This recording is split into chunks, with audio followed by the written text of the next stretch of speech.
Number 10. Operation Plan 3. Operation Plan 3 was developed by the order of the German Kaiser Wilhelm I. The plan, developed in 1903, detailed an invasion of the United States. Under Operation Plan 3, German battleships would have covered German troops landing around Cape Cod, Connecticut, and would also call for the bombardment and occupation of New York City. Overall, the purpose of the plan was to give a quick blow to the United States and stop its rise to power. Number 9. The 1964 Soviet plan to invade Europe. In 1964, Warsaw Pact forces planned to launch a massive nuclear strike against NATO strongholds in Western Europe. The plan also called for Czech forces to then invade Germany while fallout was still in the air from the countless cities nuked by the Soviets. The plan was never used because thankfully war never broke out in Europe. Number 8. Plan 17. Before World War I broke out, the French, unaware of Germany's famous Schlieffen Plan, developed a plan to invade Germany directly through its border on the Alsace-Lorraine. Two wings of a French invasion force would have advanced into Germany and began occupying German cities. Plan 17 was never used because Germany invaded France through Belgium in 1914, and French forces had to scramble to react. Number 7. Operation Tannenbaum. Better known as Hitler's plan to invade Switzerland, this plan would have involved a joint German-Italian invasion force. However, given that the Swiss had built dozens of mountain fortresses, and Hitler had become more preoccupied with invading Britain and the Soviet Union, this plan was later scrapped. Number 6. War Plan Red. War Plan Red was a war plan created by the United States military in the late 1920s, detailing how the United States would have fought a war against the British Empire. The Americans planned to launch a preemptive strike against Canada and to occupy key ports and railway junctures to force England to negotiate. American war planners figured that if England had no bases in Canada, they would have nowhere to stage an invasion of the United States. The Americans then determined that defeating Canada quickly could end the war on their terms. Number 5. Defense Scheme 1. Defense Scheme 1 was a Canadian plan developed around the same time as War Plan Red.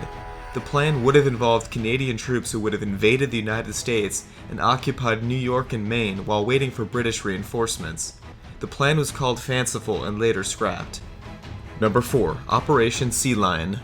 This German plan detailed a German invasion of England during World War II from French ports across the English Channel. The plan would have involved 160,000 soldiers who were to be ferried on 2,000 barges on their way to invading England. The plan was later scrapped when Germany's air force couldn't establish air superiority over Britain. Number 3. Operation Pike. During World War II, England and France were fearful of Hitler's non-aggression pact with the Soviet Union. Around the time Operation Pike was planned, both Hitler and Stalin had cooperated on a joint invasion of Poland.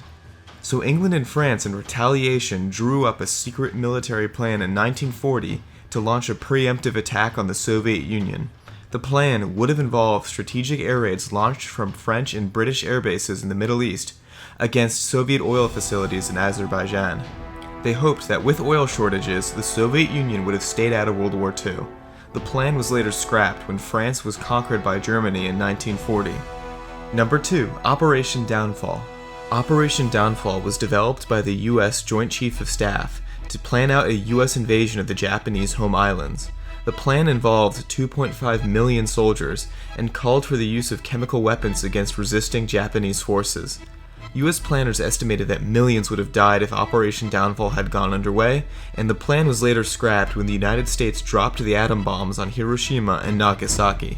And number 1, Operation Unthinkable. After World War II ended in 1945, Winston Churchill was wary of the Soviet Union, because as Nazi Germany was falling, the Soviets were occupying over half of Europe and seemed unlikely to give up their newly gained territory. Operation Unthinkable would have involved a quick British surprise attack that would have started a major offensive against Soviet positions in Europe. When Churchill's planners were faced with the fact that the Soviets outnumbered the Allies 4-1, they decided to rearm German soldiers and use them to fight against the Russians. The plan was never used because, as the name Operation Unthinkable suggests, the chances of success were negligible. Remember to subscribe if you haven't already, and like this video if you enjoyed it. Be sure to follow us on Twitter and on Facebook to be notified about our videos as soon as they're released.